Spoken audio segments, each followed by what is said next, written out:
Hello everyone.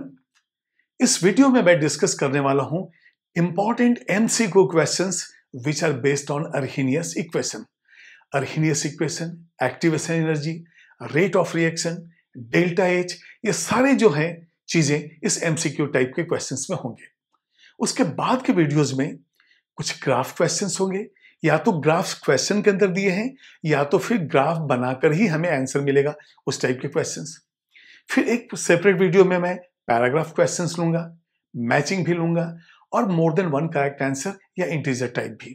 तो जितने भी मॉडल्स हमारे हैं, चाहे वो जेई मेन के हों, एडवांस के हों, चाहे नीट के हों, ये इसके अंदर हम कवर कर रहे हैं। ठीक है, तो स्टार्ट करते हैं एमसीक्यू क्वेश्चंस। फर्स्ट क्वेश्चन है, to increase the rate of chemical reaction catalyst.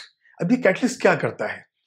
हमने पिछली वीडियो में देखा है कि lower activation energy path follow करता है यदि पॉजिटिव कैटलिस्ट है, और यदि निगेटिव कैटलिस्ट हमने यूज किया तो हायर एक्टिवेशन एनर्जी पाथ है। इसका मतलब in terms of positive catalyst activation energy decrease होता है और रिएक्शन रेट फास्ट हो जाता है। तो यहां पे हमारा आंसर आएगा डिक्रीज इन कैटलिस्ट, मतलब फर्स्ट ऑप्शन। सेकंड क्वेश्चन देखिए, if the activation energy of both the forward and backward reactions are equal, delta H of the reaction will be। तो एक हम ग्राफ बना लेते हैं और इस ग्राफ के अंदर देखेंगे कि EA and E dash A यदि बराबर है तो क्या होगा। यहां पे देखिए ये हो गया थ्रेशोल्ड, ये एनर्जी है, और यहां पे हमने एक ग्राफ को ऐसा ड्रॉ किया। अब ये देखिए यहां से ये हो जाएगा EA, और इतना ही जो है E डैश A है। ये देखिए आप, ये हो जाएगा E dash A। Forward reaction और बैकवर्ड रिएक्शन दोनों का एक्टिवेशन एनर्जी बराबर है। अब ये इस तरह से हो जाएगा। अब बताइए हमारे पास क्या होता है। ये जो है सबसे पहले कोऑर्डिनेट हम ड्रॉ कर देते हैं, ये एनर्जी है और ये टाइम कोऑर्डिनेट है। हमें मालूम है कि डेल्टा H होता है, ये देखिए HP, और ये हो जाएगा HR। डेल्टा H का वैल्यू पूछा गया है तो डेल्टा HP माइनस डेल्टा ये HR हो जाएगा, प्रोडक्ट माइनस रिएक्टेंट। तो अब ये जब इक्वल है तो आप देख रहे हैं कि HP एंड HR भी इक्वल है, तो इसलिए जो है since HP is equal to HR, therefore delta H is 0। 0 का मतलब हो गया हमारा आंसर है थर्ड ऑप्शन। क्वेश्चन नंबर 3 है, molecular collision theory is applicable to. अब याद कीजिए हम लोग ने लिया था कि यदि एक मॉलिक्यूल इस तरह से आ रहा हो और दूसरा मॉलिक्यूल ठीक उसके अपोजिट डायरेक्शन में जा रहा हो तो कोलिजन जो है इस तरह से हो जाएगा, और जब कोलिजन होगा तभी वहां पे फ्रूटफुल कोलिजन का मतलब हो गया इफेक्टिव, जो ओरिएंटेशन है वो प्रॉपर है और सफिशिएंट एनर्जी है। तो हम दो मॉलिक्यूल को लेके ही मॉलिक्यूलर थ्योरी को जो है हमने डिराइव किया है, तो इसलिए बायोमॉलिक्यूलर आंसर हो गया। क्वेश्चन नंबर 3 आंसर भी है 3। क्वेश्चन नंबर 4 लीजिए, the rate constant is given by the equation. ये एक इक्वेशन दिया गया है और क्वेश्चन है, which factor should register a decrease for the reaction to proceed more rapidly. मतलब ऐसा कौन सा फैक्टर है जिसको हम डिक्रीज कर दें और रेट ऑफ रिएक्शन जो है बढ़ जाए। ये क्वेश्चन कैसा है, जैसे हम लेते हैं ना K e raised to power minus EA by RT। आपको मालूम है कि यदि एक्टिवेशन एनर्जी डिक्रीज हो जाए तो रिएक्शन फास्ट हो जाता है, और कैटलिस्ट क्या करता है, पॉजिटिव कैटलिस्ट इसी एक्टिवेशन एनर्जी को ही डिक्रीज करता है। तो हमारा आंसर है थर्ड ऑप्शन। क्वेश्चन नंबर 5 है, the excess of energy required for the reactant molecules to undergo a reaction is. अब ये बताइए किसी रिएक्शन के लिए हमें एक्सेस ऑफ एनर्जी कौन सा चाहिए। जितना मॉलिक्यूल का एनर्जी है उसके अलावा जो आप एनर्जी दे रहे हैं एनर्जी बैरियर को क्रॉस करने के लिए, that is only called activation energy. तो जो आपने एक्सेस एनर्जी दिया है वो एक्टिवेशन एनर्जी है। तो हमारा आंसर है फोर्थ। क्वेश्चन नंबर 6 है, फॉर द एक्सोथर्मिक रिएक्शन। यहां पे इक्वेशन दिया हुआ है A + B gives C + D, और ये देखिए यदि एक्सोथर्मिक हो गया तो डेल्टा H तो निगेटिव हो गया। तो चलिए फिर से देखते हैं क्वेश्चन क्या है। फॉर द एक्सोथर्मिक रिएक्शन जो आपको दिया हुआ है, delta H is the heat of reaction and E A is the activation energy. The activation energy for the formation of A B. अब ये बताइए ए प्लस बी यदि फॉर्मेशन होता है, इसका मतलब हम बैकवर्ड रिएक्शन के क्वेश्चन हम पूछ रहे हैं। तो यहां पे forward reaction activation energy is EA, therefore for backward reaction तो वहां पे हम E डैश A लिख लेते हैं। अब वो हमको बताना है क्या है, ठीक है। तो इसके लिए एक ग्राफ प्लॉट कर लेते हैं। ये देखिए आप,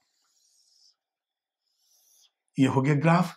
एक्सोथर्मिक का मतलब हो गया कि ग्राफ यदि यहां से स्टार्ट हो रहा है तो ये देखिए यहां पे जाएगा। यदि यहां H रिएक्टेंट है तो H हो जाएगा प्रोडक्ट, और यहां पे हम ले रहे हैं एनर्जी y एक्सिस पे, और ये हो गया टाइम कोऑर्डिनेट।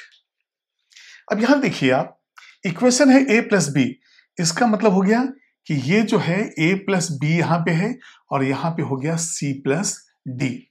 फॉरवर्ड रिएक्शन के लिए ये हमें मालूम चल रहा है कि एक्टिवेशन एनर्जी है। ये देखिए यहां से ये वैल्यू है E यहां तक, तो A प्लस बी से जब C प्लस डी जाएगा तो एक्टिवेशन एनर्जी E। लेकिन क्वेश्चन है कि यदि A प्लस बी बनना है, इसका मतलब C plus D will be the reactant and we are going to proceed towards A plus B, that is the backward reaction. और बैकवर्ड रिएक्शन के लिए हम यहाँ पे एक्टिवेशन एनर्जी लेंगे E डैश A। ये देखिए, तो अब मुझे बताइए यहां से ये जो वैल्यू है और ये जो वैल्यू है ये कितना है? यही तो है डेल्टा एच। तो जैसा मैंने पिछले वीडियो में एक ग्राफ के एग्जांपल लिया था, बिल्कुल वैसे ही है। तो अभी ये जो है कितना है? इतना प्लस इतना। इसका मतलब हो गया कि E dash A delta H है और उसमें हम ऐड कर रहे हैं एक्टिवेशन एनर्जी।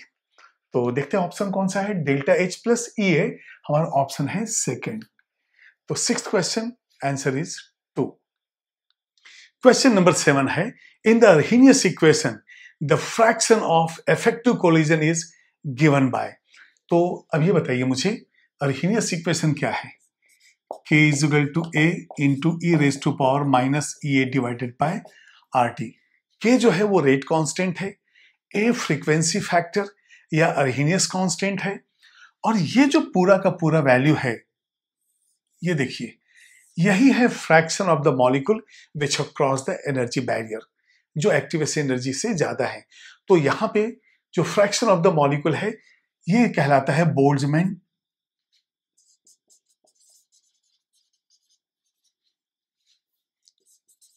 ये बोल्ट्जमैन फैक्टर हो गया। तो e raised to power minus E A by RT, and this is giving the fraction of the molecules, gives fraction of molecules। तो हमारा आंसर हो जाएगा fourth option, e raised to power minus E A by RT। 8th question है, on increasing the temperature by 10 degree Celsius. ये जो question है related है temperature coefficient से। अब याद कीजिए यहां पे यदि K T प्लस 10 डिग्री वाला है और एक K ओनली T डिग्री के ऊपर है, रेट कांस्टेंट, तो मोस्ट ऑफ द केसेस भी क्या हो जाता है, ये 2 टाइम्स। मतलब जैसे ही आपने 10 डिग्री सेल्सियस टेम्परेचर बढ़ाया, रेट बिकम्स डबल। तो यहाँ पे specific rate of reaction gets doubled. अब सवाल उठता है कि number of collisions gets doubled, ऐसा क्यों? नंबर ऑफ कोलिजन, क्या सारे कोलिजन्स जो है प्रोडक्ट दे रहे हैं? नहीं, इफेक्टिव कोलिजन जो है वो प्रोडक्ट दे रहे हैं। तो यदि होता इफेक्टिव कोलिजन गेट्स डबल तो भी ठीक था, हमारा रेट तो डबल हो ही रहा है। तो आंसर हमारा है फोर्थ वन। नेक्स्ट क्वेश्चन है, अर्हीनियस इक्वेशन में बी रिटन एज। अब ये बताइए अर्हीनियस इक्वेशन का एक जो मॉडिफाइड फॉर्म मैंने आपको बताया जो वांट हाफ आइसोकोर है, तो वो कौन सा है? ये वांट हाफ आइसोकोर। ये इक्वेशन जो है वांट हाफ आइसोकोर कहते हैं, और हमारा आंसर हो गया 2। 10th क्वेश्चन है, in Arrhenius plot intercept is equal to, तो सबसे पहले देखेंगे हम कि इक्वेशन क्या है अरहीनियस का, k is equal to a into E raise to power minus E A divided by R T. अब इसका हम लॉगरिथम ले लेते हैं, तो ये इस तरह से ये चेंज हो जाता है minus E A divided by R T. ठीक है, अब यदि ये इक्वेशन ऑफ स्ट्रेट लाइन जैसा हम इसको ट्रीट करें तो ये देखिए इस तरह से हो जाता है, वाई एक्सिस पे हम लॉग के लेंगे और इस तरह से इंटरसेप्ट जो है, तो यहां सबसे पहले देख लेते हैं, ये हो जाता है स्लोप और ये जो है इंटरसेप्ट। तो अब हम देखते हैं ग्राफ जो है, ये देखिए यहां पे हम ले लेंगे लॉग के हो गया है और देखिए यहां पे निगेटिव स्लोप है, तो ग्राफ जो है वो इस तरह का जाएगा और यहां पे हम लिख सकते हैं slope is minus E A divided by R, क्योंकि हमने 1/, ये जो है 1/t तो यहां लिया है। ठीक है, अब ये जो वैल्यू है यही है हमारा इंटरसेप्ट जो कि है लॉग ए, लाइन ए हम यूज करेंगे और यहां पे जो है थर्ड ऑप्शन ये टू द बेस ई है, तो इसलिए जो है हम इस तरह से जो है इंटरसेप्ट, स्लोप और एक्स एक्सिस वाई एक्सिस का जो graph equation of the straight line से हमने जो है इसको कंपेयर कर लिया है। अब क्वेश्चन नंबर 11 देखिए, an endothermic reaction A gives B has an activation energy of 15 kilojoule per mole. ठीक है, and the enthalpy change is 5 kilojoule per mole. अब यहां पे the activation energy of the B2A जो फॉर्मेशन है, activation energy of B2A reaction, ये कितना होगा, मतलब बैकवर्ड रिएक्शन के बारे में हम पूछ रहे हैं। तो यहां पे एक ग्राफ बनाएंगे हम और इस ग्राफ में ये देखिए यहां पे मैंने कोई ऑप्शंस आपको नहीं दिए हैं, इसलिए कि हमें फाइंड आउट करना है, इसमें गेसिंग नहीं करना है। आप ऐड करोगे वो भी ऑप्शन होता है, सब्ट्रैक्ट करोगे तो वो भी ऑप्शन होता है। देखते हैं इसमें आप क्या करते हैं।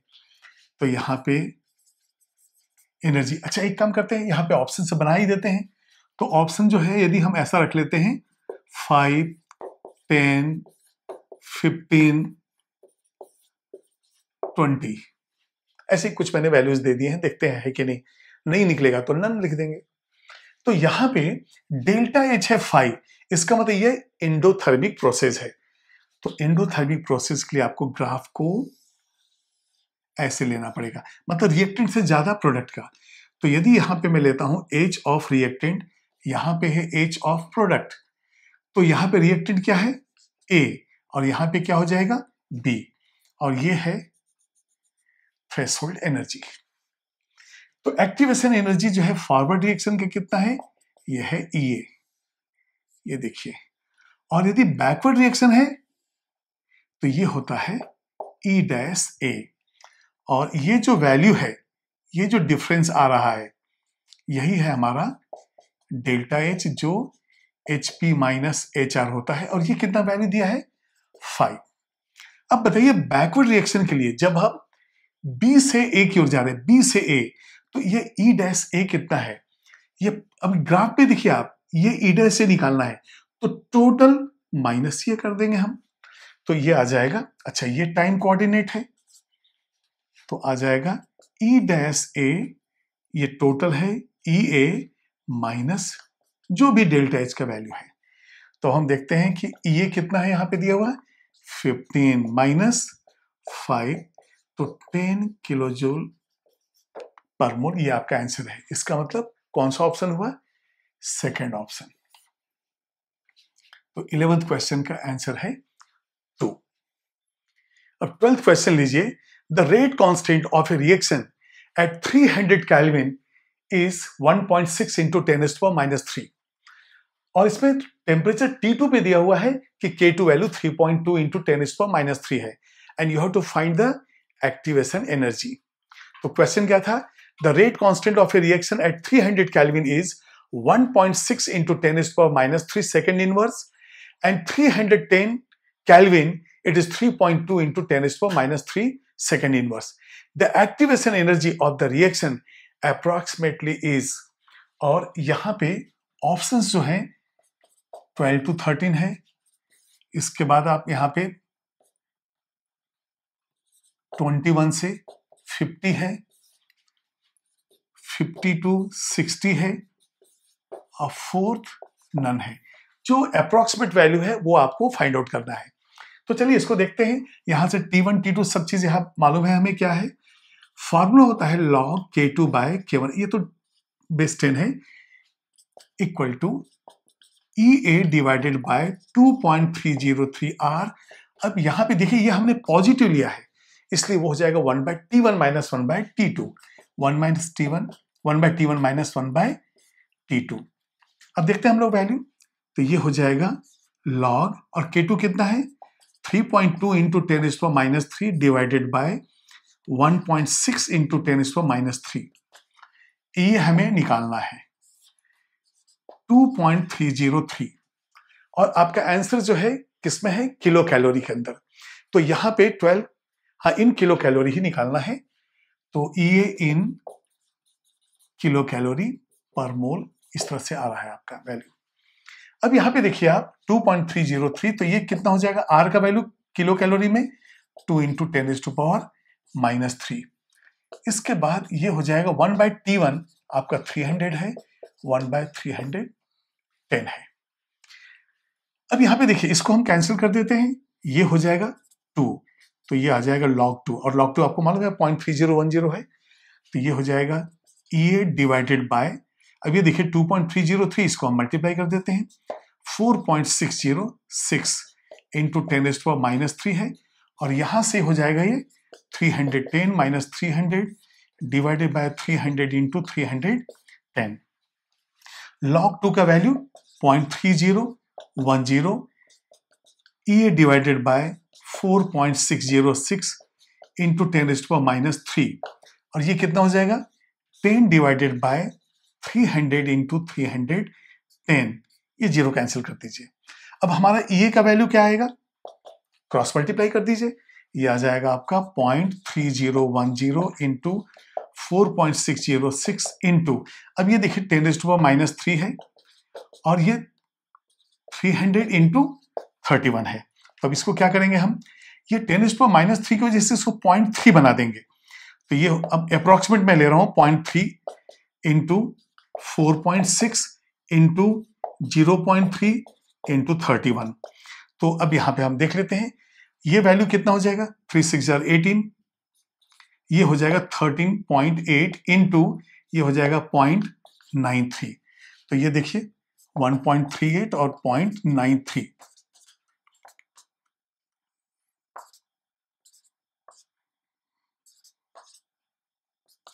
ये देखिए इस तरह से आ जाता है आपका 12.83, तो ये वैल्यू आ गया आपका इक्वल टू 12.83 समथिंग आया। इसका मतलब आपका आंसर जो है 12 से लेके 13 के बीच का जो आंसर है वो आपका ऑप्शन हो गया, तो इसको आप नोट कीजिए।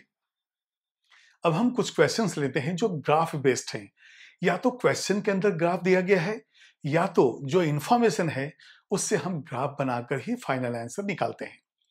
तो चलिए फर्स्ट क्वेश्चन देखते हैं। In the equilibrium A plus B gives C plus D है हमारे पास, और ये रिवर्सिबल रिएक्शन है। The activation energy for the forward reaction is 25 kilo calorie per mole and that of backward reaction is 15 kilo calorie per mole. Then which of the following statement is correct. तो यहां पे देखिए equation A plus B gives C plus D दिया गया है। अब हमें मालूम नहीं कि एक्सोथर्मिक है इंडोथर्मिक, क्योंकि डेल्टा एच तो है ही नहीं, और एक ऑप्शन तो डेल्टा एच 0 दिया है, पता नहीं क्या है वैल्यू। अब हम क्या करेंगे, एक ग्राफ बनाएंगे और उस ग्राफ में हम देखेंगे कि एक्टिवेशन फॉरवर्ड का यदि 25, बैकवर्ड का 15 है तो क्या हमें इंफॉर्मेशन मिलता है। ये देखिए यहां पे हमने लिया एनर्जी टर्म और ये है टाइम कोऑर्डिनेट, और जैसा आपको मालूम है कि एक जो है यहां पे थ्रेशोल्ड एनर्जी तो होगा ही, थ्रेशोल्ड एनर्जी। अब यदि मान ली मैं रिएक्टेंट यहां पे ले लेता हूं, तो ये देखिए एनर्जी ऑफ रिएक्टेंट है। अब यहां पे जब एनर्जी बैरियर क्रॉस होगा तभी तो रिएक्शन होगा, तो यहां ये एनर्जी बैरियर इस तरह से टच करके ये चला गया। अब ये मालूम नहीं कि यहां तक होगा, यहां तक होगा, हमें मालूम नहीं, लेकिन जब आप देखेंगे कि एक्टिव एनर्जी फॉरवर्ड रिएक्शन का, ये जो है फॉरवर्ड रिएक्शन का, ये देखिए फॉरवर्ड रिएक्शन का, और ये जो हम लेते हैं बैकवर्ड रिएक्शन का, ठीक है। तो ये हो जाएगा EA, और ये वैल्यू कितना है 25। अब बैकवर्ड रिएक्शन इससे कम है, इसका मतलब प्रोसेस हो गया एंडोथर्मिक, बिल्कुल क्लियर है। यहां से देखिए आप, ये जो है E-A, ये है 15, तो इसका मतलब ये जो है इसका ER, ये हो जाएगा E ऑफ प्रोडक्ट। तो अब देख रहे हैं कि एक्टिव एनर्जी कम हो गया, इसका मतलब ग्राफ यहां गया, और इसका यहां जो है कंक्लूजन क्या निकलेगा, E of R is less than EP। तो बताइए यहां पे यदि हम डेल्टा H वैल्यू कैलकुलेट करें,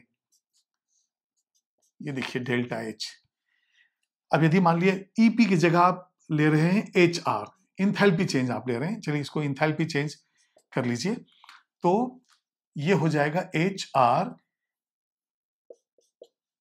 या तो इंथैल्पी या तो इंटरनल एनर्जी, जो भी लेना है आप ले सकते हैं, HR is less than HP, और हमें मालूम है कि डेल्टा H होता है HP माइनस HR। अब प्रोडक्ट का, तो ये HP माइनस HR हो गया, और ये वैल्यू कितना है, पूरा EA माइनस E-A, ये जो वैल्यू है EA माइनस E-A, देखिए ये पूरा का पूरा EA है, ये EA- है, इसको सब्ट्रैक्ट कर देंगे तो ये डेल्टा H आ जाएगा। अब बताइए EA कितना है 25 माइनस 15, तो ये हो जाएगा यूनिट है डेल्टा H, इतना किलो कैलोरी। अब यदि मान लीजिए पर मोल दिया हुआ है तो आप पर मोल लिख सकते हैं। अब ये बताइए यदि डेल्टा H पॉजिटिव आ गया, since delta H is positive, process is endothermic. इसका मतलब हमारा जो first itself is your answer, तो ये पहला जो है आंसर वही हमारा है। ये बिल्कुल क्लियर है। एक ग्राफ बनाए और इसको डिसाइड किए कि ये यहां तक जाएगा, यहां तक जाएगा, ये वैल्यू पे डिपेंड करता है। 25 ये है, 15 ये है, और इस पूरे वैल्यू में ये सब्ट्रैक्ट किए तो डेल्टा H आ गया। तो डेल्टा H हमेशा होता है प्रोडक्ट माइनस रिएक्टेंट। तो यहाँ पे जो है डेल्टा H हमने लिख दिया प्रोडक्ट माइनस रिएक्टेंट, लेकिन डेल्टा H का वैल्यू आपके पास है नहीं, तो ये हो जाएगा EA माइनस E-A, और वो निकल गया आपका 10 वैल्यू, और ये पॉजिटिव है इसलिए एंडोथर्मिक। अब सेकंड क्वेश्चन देखिए, an endothermic reaction A gives B has active energy of 15 kilocalorie per mole and the enthalpy change delta H is 5 kilocalorie per mole. The active energy of the reaction B gives A, मतलब backward reaction के लिए पूछा जा रहा है कि active energy kilo calorie में क्या है। तो अब यहां पे हम एक ग्राफ बनाएंगे। देखिए यहां पे A एंड B, इनके बीच का रिलेशन दिया गया है, delta H plus 5 kilo calorie है, और EA जो फॉरवर्ड रिएक्शन का 15 है, बैकवर्ड रिएक्शन का हमें निकालना है कि कितना होगा एक्टिवेशन एनर्जी। तो इसके लिए हम एक ग्राफ बनाएंगे। अब ग्राफ से जो है इजी समझा जा सकता है, नहीं तो क्या होता है, आप 15 प्लस 5 कीजिए तो 20 वो भी नजर आ रहा है, 15 माइनस 5 कीजिए वो भी जो है 10 नजर आ रहा है। तो इसलिए जरूरी है कि हम अच्छे से इसको समझें। ये देखिए ये एनर्जी हो गया, ये है हमारा टाइम कोऑर्डिनेट, और ये हो गया थ्रेशोल्ड एनर्जी। अब एक्टिव एनर्जी फॉरवर्ड रिएक्शन का जो 15 है, तो अब हम ऐसा करते हैं, यहां से कोई भी ग्राफ ऐसा बना लेंगे। अब इधर का तो हमें मालूम नहीं है, तो सबसे पहले यहां से लिखेंगे, ये जो ये है, ये है 15, तो यहां से यहां तक हो गया 15। इसका डेल्टा H जो है वो 5 किलो कैलोरी है। अब एंडोथर्मिक रिएक्शन का मतलब ही हो गया कि प्रोडक्ट का जो एनर्जी है इससे ज्यादा होगा। तो हम एक काम करेंगे, यहां पे ग्राफ को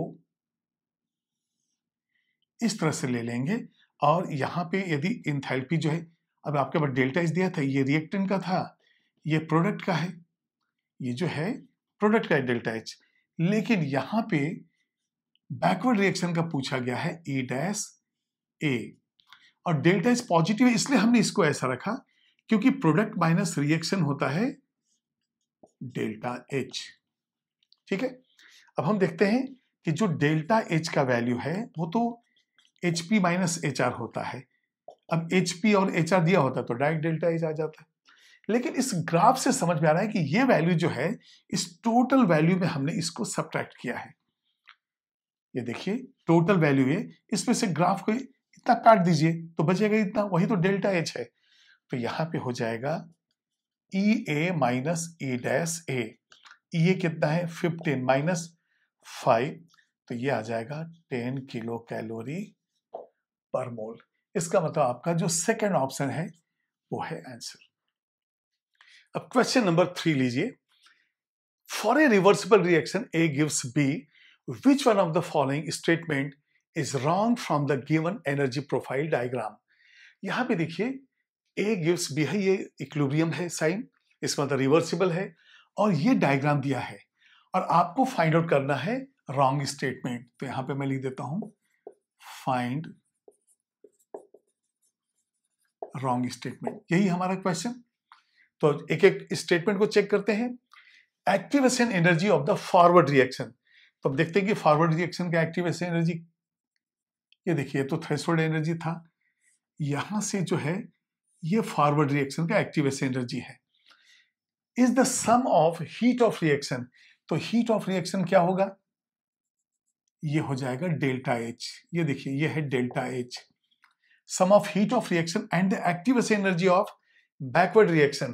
तो अब देखते हैं बैकवर्ड रिएक्शन का एक्टिवेशन एनर्जी क्या होगा, ये हो जाएगा ई डैश ए।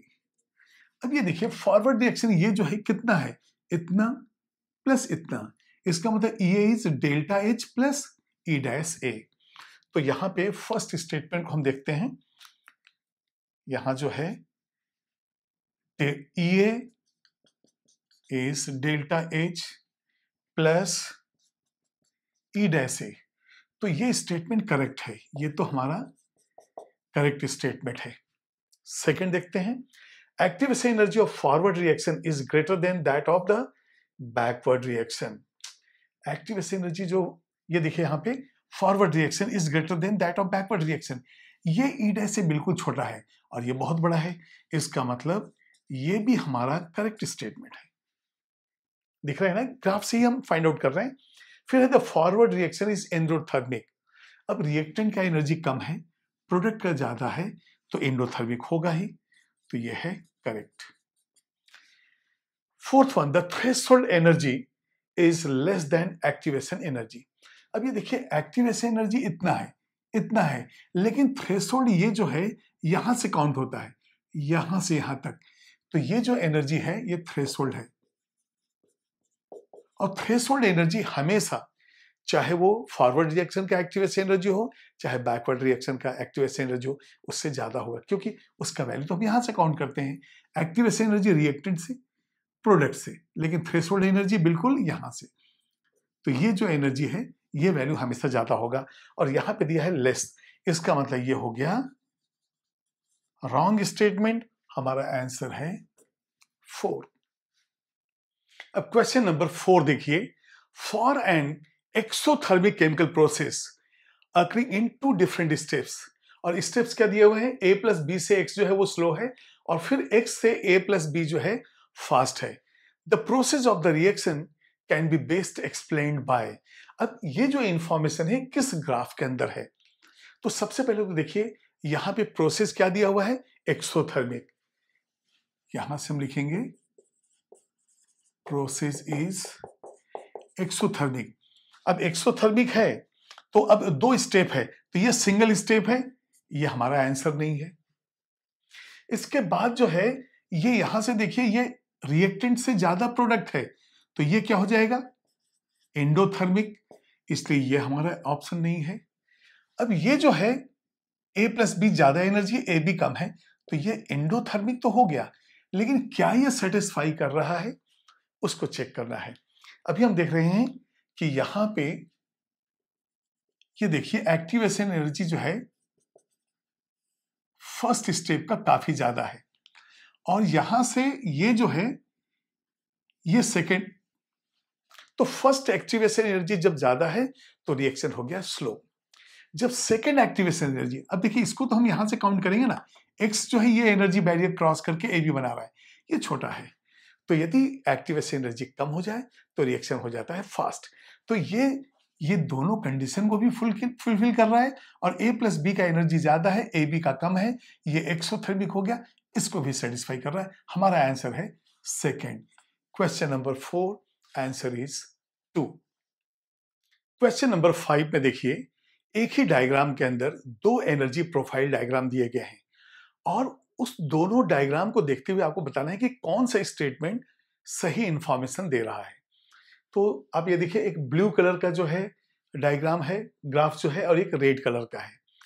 जो ब्लू कलर है वो ए से बी बन रहा है, और जो रेड कलर है वो सी से डी बन रहा है।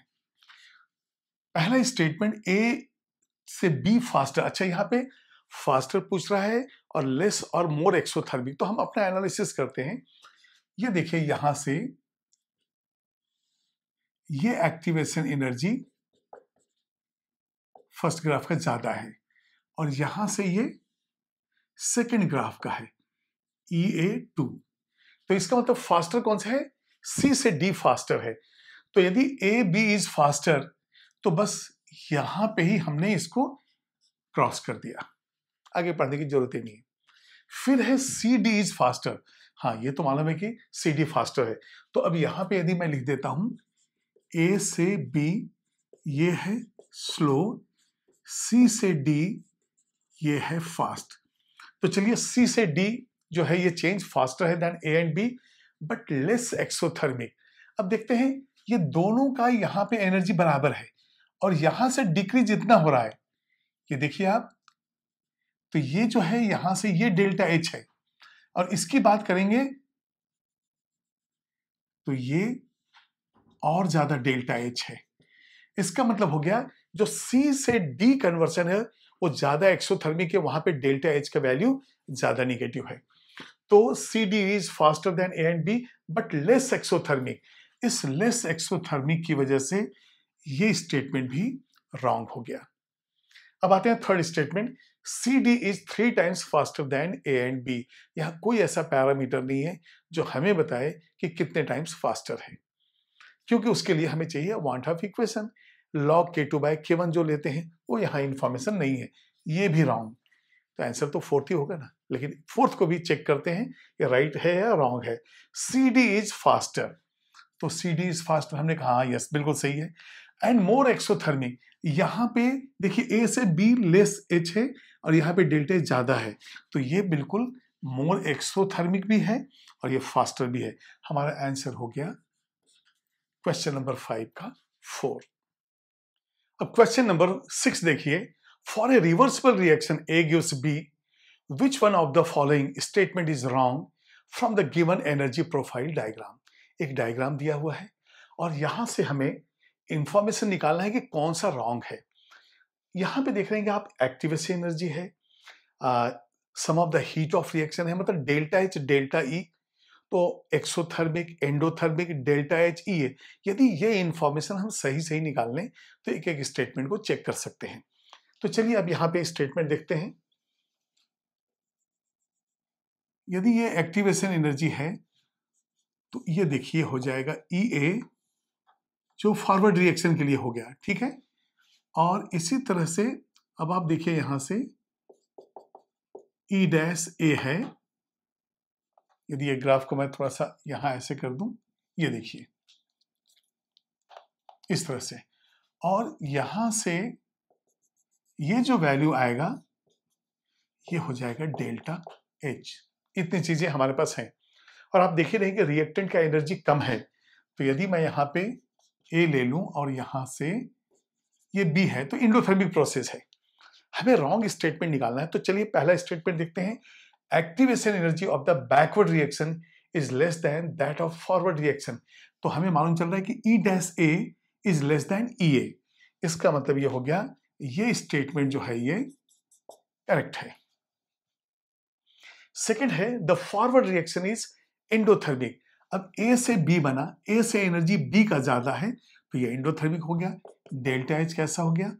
पॉजिटिव, और ये हो गया एंडोथर्मिक, तो ये भी जो है करेक्ट स्टेटमेंट है। थर्ड देखिए, the threshold energy is less than the activation energy.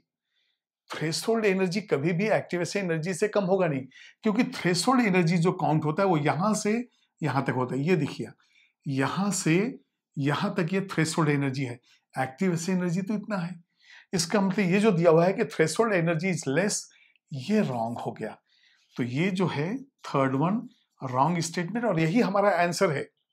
लेकिन फोर्थ स्टेटमेंट देखते हैं, the energy of activation of forward reaction is the sum of, ठीक है, ये दिया है सम ऑफ डेल्टा एच और बैकवर्ड रिएक्शन का ई, ये भी बिल्कुल करेक्ट है। तो यहां पे हम देख रहे हैं कि जो वैल्यू आ रहा है, क्या आ रहा है, E is equal to delta H plus E dash A, ये बिल्कुल सही है। तो ये करेक्ट स्टेटमेंट हो गया और हमारा आंसर हो गया third option. Question number 6, answer is third. For an exothermic chemical process occurring in 2 steps, दो चीजें दी हुई हैं यहाँ पे। अब ये देखिए, a प्लस बी से x बन रहा है और x से फिर ab बन रहा है। पहला रिएक्शन स्लो है, दूसरा फास्ट है और एक्सोथर्मिक है ही।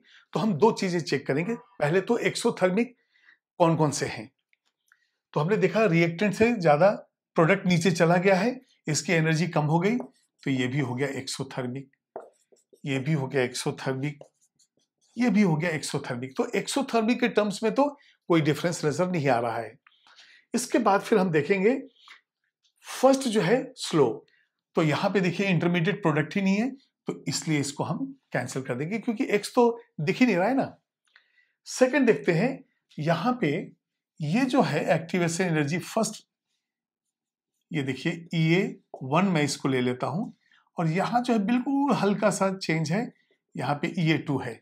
तो आप देख रहे हैं कि A प्लस बी से जो X बना है उसमें एक्टिवेशन एनर्जी ज्यादा है, तो ये हो गया स्लो, और इसके अंदर जो है एक्टिवेशन एनर्जी कम है, तो ये हो गया फास्ट। तो एक्सोथर्मिक भी हो गया, ये स्लो, ये फास्ट भी हो गया, मतलब हमारा आंसर तो सेकंड आ चुका है। लेकिन देखते हैं थर्ड में क्या प्रॉब्लम है।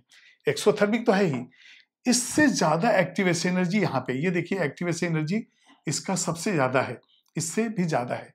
इसका मतलब ये होगा फास्ट और ये हो जाएगा स्लो, तो वो मैच नहीं कर रहा है, तो ये भी हो गया रॉन्ग। हमारा आंसर है सेकंड ऑप्शन।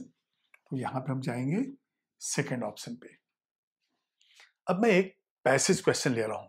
देखिए ये पैसेज क्वेश्चन जो है अर्हीनियस इक्वेशन पे बेस्ड है। फॉर्मूला जो दिया हुआ है k is equal to a into E raise to power minus EA by RT। आपको मालूम है कि k क्या है, rate constant, a frequency factor, या फिर है अर्हीनियस कांस्टेंट, EA जो है activation energy, R molar gas constant और T है टेम्परेचर। इस ग्राफ में आप देखिए दो इक्वेशन, दो रिएक्शंस जो है हो रहे हैं। जैसे एक फर्स्ट रिएक्शन जो है वो है कैटलाइज्ड, तो यहां कैटलाइज है इसलिए EA1 हमने लिख दिया। सेकेंड रिएक्शन है अनकैटलाइज्ड, इसलिए यहां पे EA जो है 2 आ गया। जो टेम्परेचर है कैटलाइज्ड के लिए हमने T1 लिया है, और जो T2 है वो अनकैटलाइज्ड रिएक्शन का है। और फिर यहां दिया है कि जब रेट फर्स्ट रिएक्शन का और सेकेंड रिएक्शन का इक्वल हो जाता है तो कैटलिस्ट के प्रेजेंस में 20 जूल एक्टिवेशन एनर्जी कम हो जाता है। इसका मतलब ये हो गया, ये देखिए अनकैटलाइज्ड में इतना एक्टिवेशन एनर्जी है, और जब हमने कैटलिस्ट यूज किया तो ये 20 कम हो गया, इतना एक्टिवेशन एनर्जी हो गया। तो यहां पे क्वेश्चन है कि find the activation energy of uncatalysed reaction. Uncatalysed reaction हम उसमें 2 ले रहे हैं, तो ये T1 T2 हो गया और यहां से K1 K2 हो गया है। ठीक है, तो अब हमारा जो इक्वेशन होगा वो कैसा होगा, since K1 is equal to K2, इसलिए क्या हो जाएगा e raise to power minus EA1 by RT1, ये हो जाएगा माइनस EA2 बाय RT2। अब जब हम कंपेयर करेंगे तो यहां से आ जाएगा EA1 बाय T1 और ये हो जाएगा EA2 डिवाइडेड बाय T2। देखिए 1 हमने कैटलाइज्ड के लिए लिया है, और कैटलाइज्ड के लिए टेम्परेचर है 300 और एक्टिवेशन एनर्जी है EA1, तो ये हो जाएगा EA1 डिवाइडेड बाय 300, और EA2 जो है वो देखिए 400 डिग्री सेल्सियस पे है, और यहां पे ये 400 डिग्री सेल्सियस, लेकिन EA1 और EA2 के बीच में क्या रिलेशन है? हम यहां पे देख रहे हैं कि जो EA1 है, EA1 ये EA2 माइनस 20 है, क्योंकि 20 जूल जो है कम हो गया, इस EA2 में 20 माइनस कर दिए तो EA1 आ गया। तो अब हम यहां पे लिखेंगे EA2 माइनस 20, ये EA1 का वैल्यू हो गया, डिवाइडेड बाय 300, और यहां हो जाएगा EA2 डिवाइडेड बाय 400, इसको कैंसिल कर दीजिए। अब यहां पे क्या हो जाएगा, 4 EA2 माइनस 80, और ये हो जाएगा 3 EA2। तो यहां से आपको वैल्यू मिलेगा EA2 is equal to 80 joule. ये देखिए 4, ये 3 हो गया तो 80 जूल आ गया। तो इसका मतलब आंसर आपका है थर्ड ऑप्शन। तो यहां पे आप फर्स्ट में आप जाएंगे, थर्ड ऑप्शन 80 जूल। इसको नोट कीजिए। अब क्वेश्चन नंबर 2 लीजिए। What will be the threshold energy of the catalysed reaction if the normal energy of the reactant is 50 joule. अब देखिए क्वेश्चन है ये कैटलाइज्ड रिएक्शन से, और ये है कैटलाइज्ड रिएक्शन। तो इसके लिए हम लोग देखते हैं कि ग्राफ जो है यहां से देखिए इस तरह से जाता है और ये ऐसा आ जाता है। एनर्जी है, ये टाइम कोऑर्डिनेट है, और ये जो नॉर्मल एनर्जी है इस वैल्यू को देखिए आप, ये दिया हुआ है 50, तो ये एनर्जी ऑफ रिएक्टेंट हो गया। इसके बाद आपको मालूम है कि ये जो EA1 है ये EA2 से 20 कम था। हमारे पास EA2, ये देखिए ये EA1 है और ये EA2 है। EA2 अभी हमने फर्स्ट क्वेश्चन के अंदर कैलकुलेट किया 80 है, और ये जो EA1 है, ये देखिए ये जो है ये EA1 है, और EA1 होता है EA2 माइनस 20, तो ये हो जाएगा 80 माइनस 20, ये हो जाएगा 60। तो अब ये बताइए यहां पे दिया है कि what will be the threshold energy. Threshold energy मतलब यहां से यहां तक क्या होगा वैल्यू। तो अब आप देखिए थ्रेशोल्ड एनर्जी यहां से लेके यहां तक, तो ये हो जाएगा थ्रेशोल्ड एनर्जी। तो यहां पे मैं लिख देता हूं थ्रेशोल्ड एनर्जी। अब ये कितना हो जाएगा EA1, और ये हो जाएगा एनर्जी ऑफ रिएक्टेंट।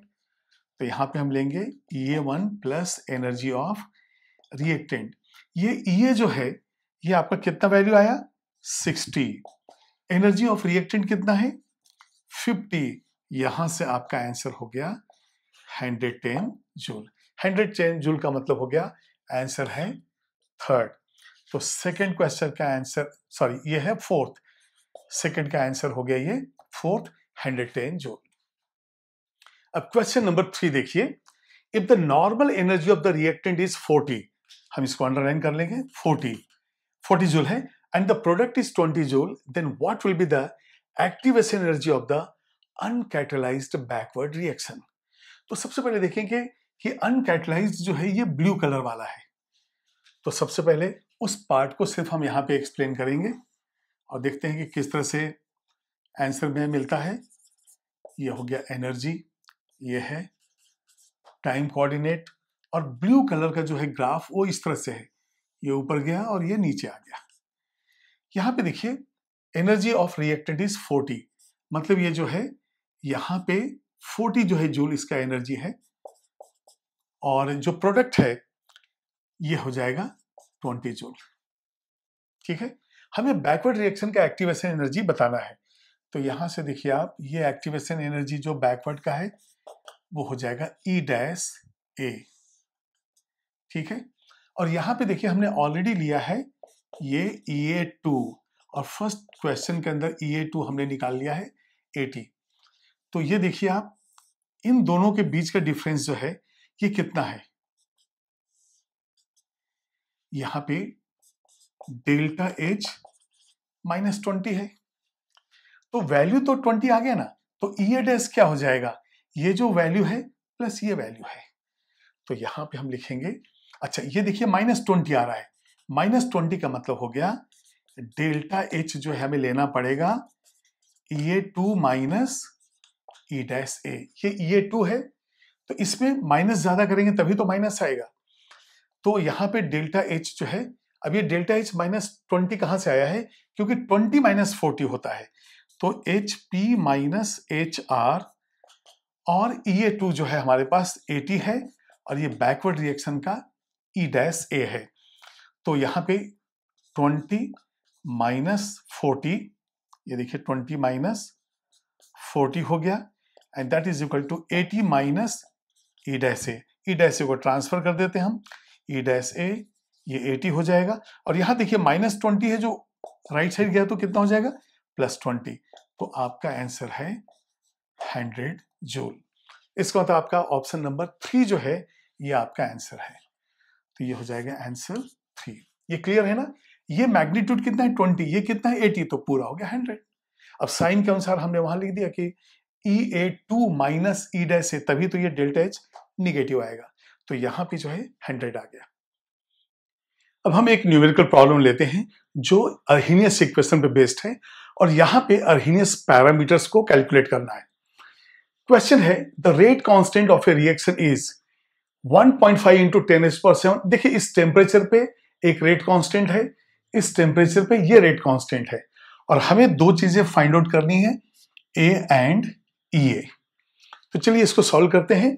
तो सबसे पहले देखिए हमारा अर्हीनियस इक्वेशन क्या होता है, K is equal to A e⁻⁻⁸ होता है, और जब दो कांस्टेंट्स अलग अलग टेम्परेचर पे हों तो हमारा फॉर्मूला हो जाता है log to the base 10 है ये, K2 डिवाइडेड बाय K1, और ये होता है EA डिवाइडेड बाय 2.303 R, और यहां पे मल्टीप्लाई हम करेंगे 1 by T1 minus 1 by T2 से। ठीक है, तो अब हम देखेंगे यहां पे हमारे पास क्या क्या दिया हुआ है। T1 जो है अब ये 50 डिग्री सेल्सियस, तो 50 डिग्री सेल्सियस तो 273 प्लस 50, ये आ गया, ये देखिए 273, 50 हो गया 323। T2 100 डिग्री सेल्सियस, ये हो जाएगा 373 केल्विन। इसके बाद हमारे पास K1 का वैल्यू है, K1 है 1.5 इंटू 10⁻⁷ सेकेंड इनवर्स, और K2 है 4.5 इंटू 10⁻⁷ सेकेंड इनवर्स। तो ये वैल्यूज जो है हमें ये मिल गए। अब हम इस पे जो है सब्स्टिट्यूट करेंगे वैल्यूज को, तो यहां पे हम लिखेंगे log ऑफ K2। देखिए K2 कितना है 4.5 इंटू 10⁻⁷, ठीक है, और K1 कितना है 1.5 इंटू 10⁻⁷।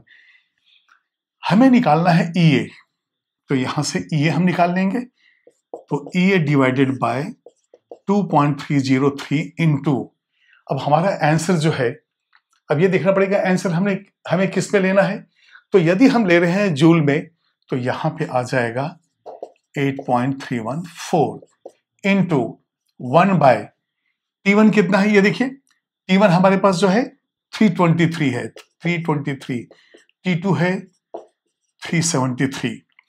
तो अब यहां से देखिए 10⁻⁷ कैंसिल, ये हो जाएगा 3, तो ये हो जाएगा log 3, और हमारे पास EA डिवाइडेड बाय 2.303 इंटू 8.314, और यहां पे वैल्यू आ जाएगा 373 माइनस 323 डिवाइडेड बाय 323 इंटू 373। तो हमें यहां से निकालना है ये वैल्यू, और log 3 कितना होता है 0.4771। तो यहां पे हम एक काम करते हैं, EA का वैल्यू डिवाइडेड बाय 2.303 इंटू 8.314 है ये, इंटू, अब ये तो डिफरेंस आपका 50 का ही है, 50 डिवाइडेड बाय 323 इंटू 373। यहां से जब आप सॉल्व करेंगे तो हमें ये मिलता है 2.2 इंटू 10⁴ जूल पर मोल। ये इसको सॉल्व कीजिए आप, तो ये का वैल्यू आ जाएगा, क्रॉस मल्टीप्लाई कीजिए और इसके बाद आप फाइंड आउट कीजिए। इसके बाद हमें निकालना है अर्हीनियस फैक्टर A। तो A के लिए हमें क्या करना पड़ेगा, कोई भी एक वैल्यू हम ले लेते हैं, और K is equal to A into e⁻⁻⁻ इसको सब्स्टिट्यूट करेंगे। तो अब देखिए यहाँ पे K1, और A तो A रहेगा ही, e⁻⁻⁻ माइनस ये जो है हमारे पास माइनस ई ए बाय आर टी। और जब आप इसको सॉल्व करेंगे, आप ई ए का वैल्यू कीजिए, आर है, टी है, सारा वैल्यू निकालेंगे तो ए जो वैल्यू है ये आता है 5.42 इंटू 10⁻10। ये जो है अरहीनियस का फ्रीक्वेंसी फैक्टर है। तो एक आंसर आपका आ गया ए का, और सेकंड जो है ये वैल्यू है ए का, ये ए का वैल्यू आया। तो इस तरह से जो है हमें सॉल्व करना है। अब इसी में पैसेज क्वेश्चन बन जाते हैं, तो आ जाएगा कि ए कितना है, ई ए कितना है, फ्रीक्वेंसी फैक्टर क्या है, बोल्ट्जमैन फैक्टर क्या है, इस तरह से जो है क्वेश्चंस आते हैं। इस क्वेश्चन में देखिए एक रिवर्सिबल रिएक्शन दिया है जिसमें रिएक्टेंट ए से हमें बी मिलता है, और रिवर्सिबल रिएक्शन तो बी से ए भी मिलने वाला है।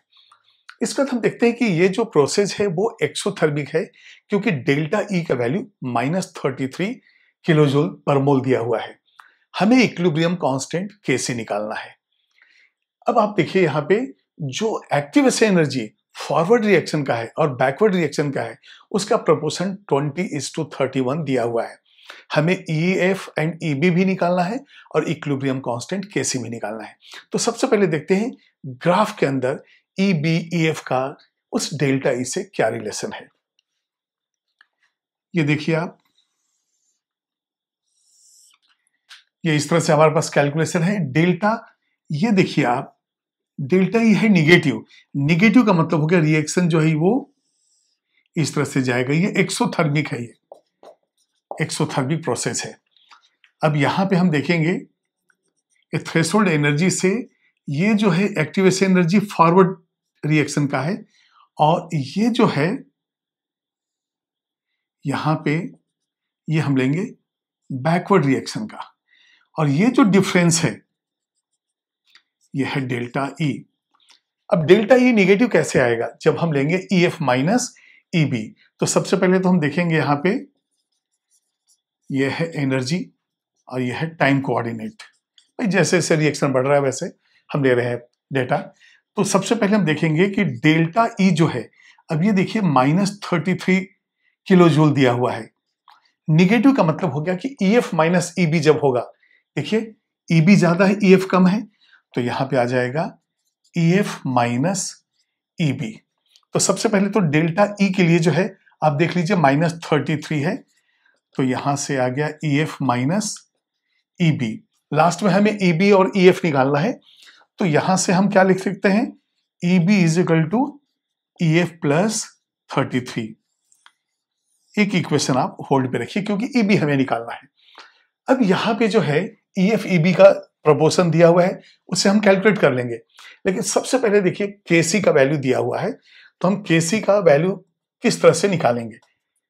Kc का वैल्यू कैलकुलेट करने के लिए दिया हुआ है, तो यहां पे हम लेंगे Kc is equal to Kf divided by Kb। और K का वैल्यू क्या होता है, K का वैल्यू होता है e raise to power minus EA divided by RT, और A ऐसा हो जाएगा। ये बिल्कुल क्लियर है। तो हम फॉरवर्ड रिएक्शन के लिए ले रहे हैं, तो इसको आप कर सकते हैं EF। उसी तरह से जब हम बैकवर्ड रिएक्शन जाएंगे KB, तो ये हो जाएगा KB divided by KC A into e raise to power minus EB by RT। ये बिल्कुल क्लियर है। तो हम फॉरवर्ड रिएक्शन और बैकवर्ड रिएक्शन का इस तरह से हम कैलकुलेट कर रहे हैं। अब ये मालूम है कि जो फॉरवर्ड रिएक्शन और बैकवर्ड रिएक्शन का जो प्रपोर्शन होता है वही होता है Kc या होता है K। तो इसको आप KF कर दीजिए, फॉरवर्ड रिएक्शन का है, तो Kc इज इक्वल टू हो गया KF डिवाइडेड बाय KB। अब ये हो जाएगा A into e raise to power minus EA by RT।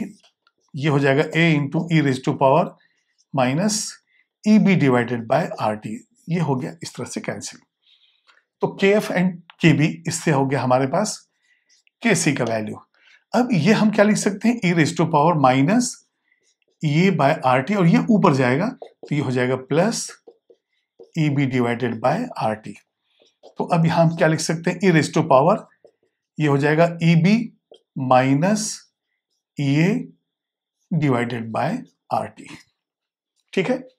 तो अब यहां पे जो है EB minus EA, EB minus, अच्छा यहां पे हमने ये EF लिया है हमने, तो इसको आप F लिखिए आप इस तरह से EF। अब ये जो EF माइनस EB है, ये डेल्टा E माइनस 33 है। इसका मतलब हम यहां से क्या बता सकते हैं, EB माइनस EF इज 33। तो ये हो जाएगा e रेज टू पावर, अब यहाँ पे 33 डिवाइडेड बाय RT, ये हो जाएगा KC वैल्यू। और जब आप इसको सॉल्व करेंगे तो यहां से वैल्यू जो आता है वो आता है 5.572 इंटू 10 रेज टू पावर 5, ये KC का वैल्यू आता है। अब यहां पे जो है, अब आप देखिए कि E का वैल्यू जो है कैसे निकालेंगे।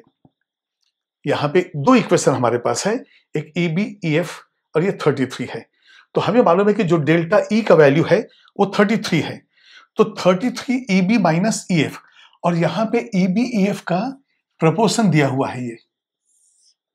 तो जब हम लेंगे यहां पे EF divided by EB, EF divided by EB, ये है 20/31। तो यहां से हमें मिल जाएगा EF is equal to 20/31 EB, इस तरह से। तो अब हम क्या करेंगे, इस वैल्यू के अंदर अभी EF के फॉर्म में लिखेंगे, ये EF को जो है हम EB।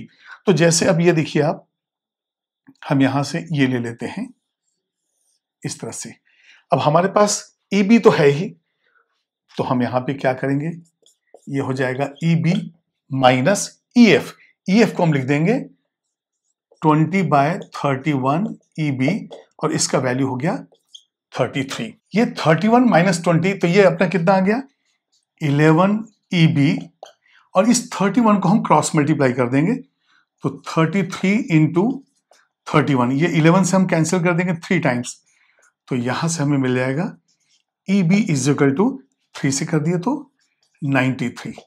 और अब ये यदि हमें EF निकालना है, यदि हमें निकालना है EF का वैल्यू, तो ये बताइए EF का वैल्यू कितना हो जाएगा। चलिए यहां पे हम EF is equal to EB plus 33, EB minus 33, तो EF इज इक्वल टू, ये देखिए आप EB माइनस 33, तो EB माइनस 33, अब EB है 93, उसमें 33 सब्ट्रैक्ट कर देंगे तो ये आ जाएगा 60 किलो जूल। तो अब मैं यहां पे आंसर लिख देता हूं, ये देखिए KC का वैल्यू आया 5.42 इंटू 10 रेज टू पावर 10। यहां पे EF है आपका 60 किलो जूल, ये है आपका 93 किलो जूल। ये आपके आंसर्स हो गए। तो इस तरह से जो है हम अर्हेनियस इक्वेशन के बेस्ड क्वेश्चन को frequency factor, Boltzmann factor, equilibrium constant, ये सब निकालने के लिए करते हैं। नेक्स्ट जो मैं वीडियो अपलोड कर रहा हूं उसके अंदर आप देखेंगे कि अर्हेनियस थ्योरी के कुछ लिमिटेशंस हैं।